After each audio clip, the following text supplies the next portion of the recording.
Shalom, shalom, peuple de Dieu. Shalom, âme de Dieu, servante du Seigneur. Que Dieu vous bénisse. Qu'Hachem Elohim vous comble de toutes ses bénédictions célestes. Nous voici à notre enseignement sur la thématique de la troisième guerre mondiale, la guerre de l'Armageddon. Il a plu au Seigneur donc de nous mettre à cœur ce souhait et ce désir donc de mener cet exposé sur la troisième guerre mondiale, autrement appelée bibliquement et prophétiquement la guerre de l'Armageddon. Et donc, mes bien-aimés, nous sommes conduits à pouvoir faire ce voyage d'études qui nous conduira véritablement dans la profondeur de la parole en touchant la prophétie et de même l'eschatologie. Nous vous prions de pouvoir consulter régulièrement notre chaîne YouTube Réma la Parole et qui vous permettra, mes bien-aimés, de pouvoir suivre des enseignements bibliques et qui vous apporteront, nous osons le croire, plus de lumière dans la compréhension de la parole d'Hachem Elohim. Notre thématique est donc la troisième guerre mondiale, ou encore appelée la guerre de l'Armageddon. C'est une réalité, mes bien-aimés. Que nous le voulions ou non, cette génération ne passera pas, mais vivra effectivement tout ce que le Seigneur de gloire a eu à déclarer, notamment dans le passage biblique de Matthieu 24 et de même dans le passage biblique d'Apocalypse, chapitre 16, verset 16, que nous lirons tout à l'heure. En guise donc d'introduction, mes bien-aimés, Hachem Elohim, notre Père, qui nous a connus avant la fondation du monde et qui, mes bien-aimés, est celui qui nous a appelés à l'existence, nous n'a pas connus ici-bas sur terre, mais plutôt depuis l'éternité. Et la question donc de l'éternité est une thématique abordée de façon régulière et vous pourrez donc vous rapprocher donc de notre chaîne pour en connaître davantage, car nous en avions parlé dans nos vidéos précédentes. Et en cela, vous pourrez lire dans le livre de Job, chapitre 38, versets 1 à 38. De même, mes bien-aimés, vous pourrez lire dans Éphésiens, chapitre 1, versets 3 à 14. De même, dans le livre de Matthieu, chapitre 26, à partir du verset 53 à 54, et sans oublier Proverbes, chapitre 8, versets 22 à 36, et enfin Ecclésiaste, chapitre 3, verset 11. La thématique de l'éternité est une source évidente pour nous qui sommes chrétiens, fils et filles de Dieu, car, comme le Seigneur l'a dit, il nous a connus avant la fondation du monde, avant que toute chose n'existe, Dieu nous connaissait. Et donc, mes bien-aimés, dans l'éternité, elle et la Elohim, celui qui existe par lui-même, a bâti donc un projet divin. Et ce projet divin est ce projet évoqué donc dans les Saintes Écritures. En effet, il a quitté l'éternité, ayant pris donc ce corps théophanique qui est la parole en français, logos en latin et adevar en hébreu. Et au travers donc de la parole, Hachem Elohim a appelé à l'existence ce qui n'existe pas, en créant le monde immatériel des anges, et de même en créant le monde matériel, le monde physique que nous connaissons, et bien-aimés. Mais en cela, le projet divin a un but, et le but de ce projet divin, c'est l'homme, le fils et la fille de Dieu. Car toutes choses ont été créées afin que l'homme puisse assujettir, dominer, présider et régner. Nous sommes, mes bien-aimés, les privilégiés d'Hachem Elohim. Seulement, il y eut guerre au ciel, nous dit la parole, dans le passage biblique d'Apocalypse, chapitre 12, versets 7 à 14.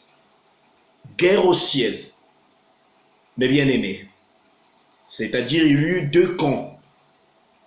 Il y eut un camp de rebelles contre le camp de Michael. Donc, il a été mentionné dans Apocalypse que le diable, Satan, le serpent ancien, le dragon, n'a pas été trouvé fort avec ses anges rebelles. Et par conséquent, ils ont été précipités ici-bas sur terre. Il y eut guerre au ciel. Tout a commencé au ciel, mes bien-aimés. Le mal a commencé au ciel. Et donc, le diable, Satan, voulait effectivement faire un coup d'État. Nous soulignons le mot coup d'État, guerre. Et nous comprenons qu'il y eut une tension énorme au ciel. Car le diable voulait accomplir sa vision aussi. Malheureusement, cette vision n'a pas pu se réaliser au ciel préalablement. Pourra Yépéphem, qui peut priver Dieu de son trône? Mais bien aimé, personne. Nous faisons un séminaire, une conférence sur le sujet. Qui peut priver Dieu de son trône? Pourra Yépéphem en hébreu. Et donc, le diable, les anges déchus, les un tiers donc des anges du ciel ont été précipités ici-bas sur terre. Alors, s'installa ici-bas sur terre le chaos, mes bien-aimés. Et nous voyons effectivement que Adam chuta. Nous voyons effectivement que Caïn tua Abel. Nous voyons également qu'au temps de Noé, il y eut le déluge à cause du mal, du péché, mes bien-aimés. Mais seulement, notre Dieu, Hachem Elohim, a vaillé chercher un homme avec qui traiter. Et cet homme, il le trouva dans la maison de Térache, ce polythéiste, cet idolâtre. Mais son fils, Abram, qui devint Abraham, a obéi à la voix d'Hachem Elohim qui lui dit « Lève les rats, va vers la terre que moi, l'Éternel, je te donne en héritage. » Il accepta, il crut par la foi. Et de là, Hachem Elohim commença donc son histoire avec le peuple d'Israël. Ce peuple qui a été mis à part pour pouvoir être au service de ce Dieu omnipotent, omniscient et omniprésent.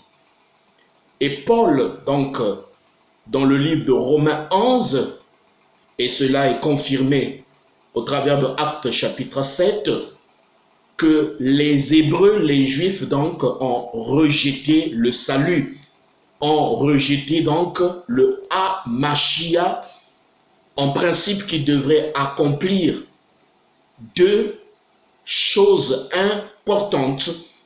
La première chose est le tikkun, c'est-à-dire la réparation universelle, finale. Et la deuxième des choses est le shalom, donc la paix mondiale. Seulement Israël, au travers donc de sa rébellion et de sa désobéissance, tomba dans la disgrâce. Au lieu d'accepter donc la visitation de leur jour, ils rejetèrent donc le Hamashiach au travers de Jésus-Christ, Adonai Yehoshua Mashiach, afin de tourner leur regard vers Barabbas, c'est-à-dire leur pratique, leur tradition, comme le reprochait Jésus-Christ vis-à-vis des pharisiens, des sadducéens, des scribes, des baïtoussim et ainsi de suite. Et de là, mes bien-aimés, Hachem Elohim, la grâce de Dieu, notre Seigneur, tourna ses regards vers nous, qui étions des goïms, c'est-à-dire des païens, et nous l'avons accepté, mes bien-aimés. Et c'est pourquoi l'acte de la croix a été pour nous l'œuvre du salut véritable, la victoire contre le diable, une fois pour toutes, donc, comme cela avait été prophétisé dans le livre de Genèse, mes bien-aimés, que le serpent a été véritablement écrasé.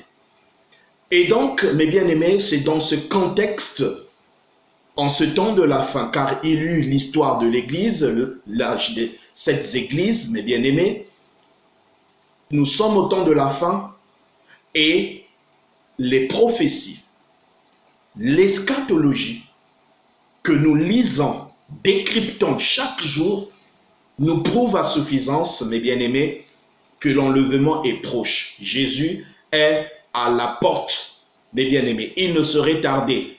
Dans les quelques poussières de secondes, l'épouse s'en ira au ciel. Et donc la question donc de l'enlèvement pour nous est une évidence. Nous y croyons. Le messianisme pour les Hébreux, ils y croient encore. Cela s'accomplira. Et c'est pourquoi vous pourrez lire donc Ésaïe chapitre 7 verset 14. De même, Ésaïe chapitre 9 versets 5 à 6. Et cela, mes bien-aimés, nous conduit et nous conduira au fur et à mesure de nos vidéos et de cet enseignement sur la thématique de la Troisième Guerre mondiale, autrement encore appelée prophétiquement et bibliquement la guerre de l'Armageddon. Pourquoi nous voyons donc cette thématique sur la Troisième Guerre mondiale ou encore la guerre de l'Armageddon? Pourquoi? Parce que cela va se réaliser et l'Église doit comprendre les Écritures. L'Église doit comprendre la prophétie. L'Église doit connaître les signes, mes bien-aimés, l'eschatologie. Et en cela, tout cela, mes bien-aimés, nous permettra de pouvoir nous préparer car les temps sont mauvais. Alors notre enseignement, notre exposé, mes bien-aimés, va s'articuler sur 6 chapitres que nous verrons. Le premier chapitre est intitulé « Un aperçu sur les 70 semaines de Daniel », car nous devons voir notamment le début de toutes choses, la prophétie, les passages qui en parlent, et avec l'aide du Saint-Esprit qui est le Seigneur par excellence, nous comprendrons, mes bien-aimés, au fur et à mesure. Deuxième chapitre, nous verrons l'Antéchrist, Israël et l'Église des nations, notamment en ce qui concerne la semaine prophétique, la dernière semaine donc des 70 semaines de Daniel, afin que nous ayons donc, mes bien-aimés, une vue générale en la matière. Chapitre 3, nous verrons exactement, précisément, l'assiégement donc des nations, la guerre de l'Armageddon proprement dite, la Troisième Guerre mondiale. Il y a eu la Première Guerre mondiale, il y a eu la Deuxième Guerre mondiale, la Seconde Guerre mondiale, il y aura la Troisième Guerre mondiale, mes bien-aimés. Le chapitre 4, nous verrons ce que c'est la grande tribulation contre l'Église. De même, la persécution contre l'Église. C'est un chaos, mes bien-aimés. Et tous ceux qui ne vivront pas l'enlèvement connaîtront, vivront des événements, des moments extrêmement difficiles. Et nous allons décrire cela avec la grâce donc du Saint-Esprit. chapitre 5, nous verrons également les 7 sceaux de l'Apocalypse, les jugements des 7 trompettes et les tonnerres.